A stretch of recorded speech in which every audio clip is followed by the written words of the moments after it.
What's going on, everybody? Josh Calloway here with AllSooners, joined alongside by John Hoover, Ryan Chapman at the stadium in Norman.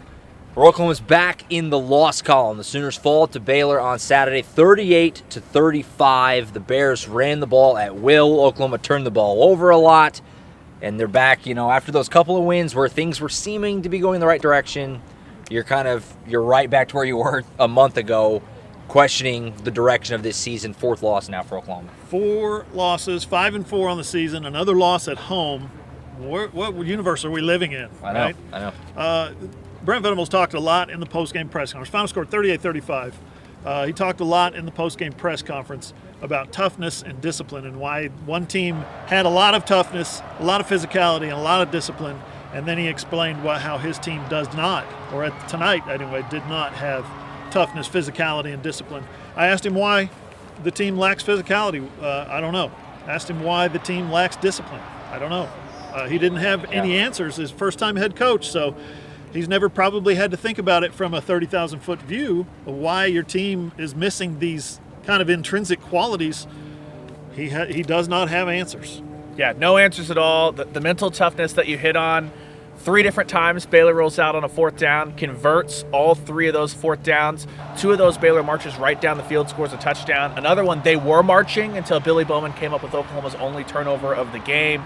And guys, it's right back to where they were during that 3-game losing streak. If the second that anything bad happens, it looked like it snowballed for the defense that had moments where they came out and got stops. But every time after one of those 4th downs, save the Bowman interception, which was frankly a terrible throw by Chapin more than anything else, OU was unable. It looked like they just hung their heads and let Baylor march down the field at will, especially when Baylor on the 4th and 1 from the 29 that's right behind us. Baylor then had 4 straight first down plays a couple of plays later after that. There was no resistance whatsoever after they converted, and that killed Oklahoma.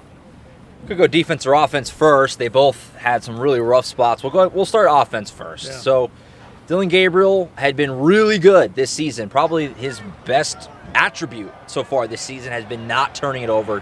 3 interceptions today, and they failed a 4th down conversion in the first half as well. Jeff Lebby, he said, circle that as why we lost this game.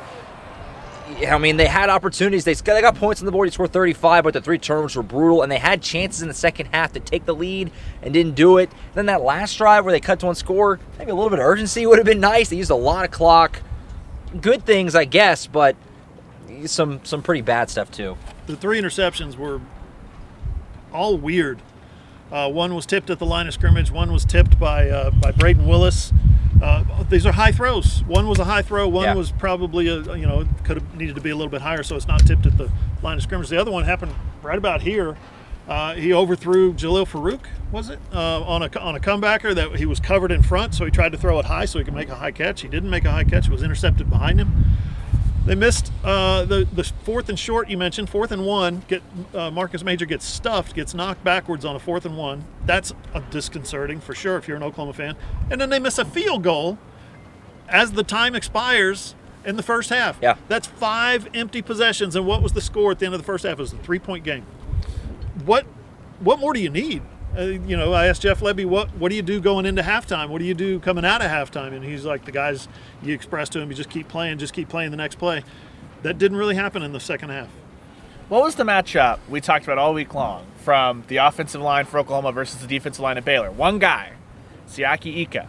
If we can see that, the coaching staff can see that, on your 4th and 1 while you're running directly into the teeth of Ika and that Baylor defense. With not your best running back. Yeah. Puzzling. That's puzzling. If you want to give Gabriel a pass on the first 2 tips, fine. That overthrow to Farouk was inexcusable. And Baylor dropped a 4th interception that was just thrown straight to him. So to me, that wipes away any conversation about the tip drill, anything like that.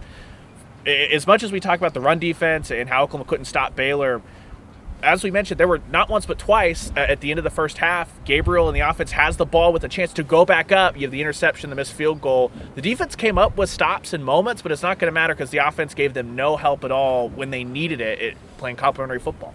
Yeah, it was anti-complimentary football in a lot of ways for Oklahoma, which has been that buzz term all season long. Eric Gray was a fantastic, again, the guy is just every single week. He is Oklahoma's most consistent and arguably best player on the entire team this season. Marvin Mims had a bounce back we all thought he would, but the turnovers and the lack of a real second running back option hurt him on that fourth down. Javonte Barnes didn't play. Marcus Major, after a good start, his season kind of got away from him. I don't know what his numbers ended up being today, but he was largely ineffective, so offense kind of a bummer game for them. Defensively, I mean, we talked about it going in. Baylor runs the ball really well. Oklahoma run defense has been really bad, and look what happened. Baylor ran the ball at will. 281 yards rushing for Baylor in the game, 114 in the fourth quarter alone. Yeah. When they needed to run the football, when they needed to kill the clock, when they needed to get down here and take a knee at the goal line so they wouldn't score again too soon, they just ran it. They just ran it up the middle. It's 3rd and 3, and our man Craig Williams, 25 carries, 192 yards, 2 touchdowns. Could have had 3. That's insane. And well over 200 yards if he hadn't slid down. But that's a guy, you talk about running back depth, you talk about backups. He was a backup. The best, arguably one of the best running backs in the conference this year was Richard Reese.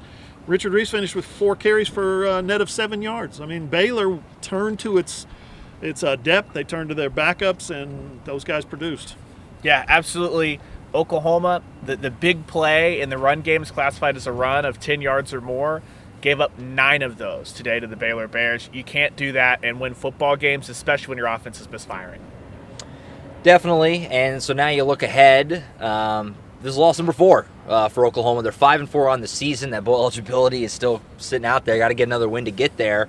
And, you know, I tweeted this. I got a little bit of pushback on it, but it feels like this loss cements the season as disappointment, at least for me. I mean, you could talk yourself into a strong finish, 10-3, and you know they missed Gabriel for the Texas game. You know, there was some, you could spin it. This is disappointing now. I don't think there's hardly anything you can do to salvage it in that front. You can just hope for a strong finish.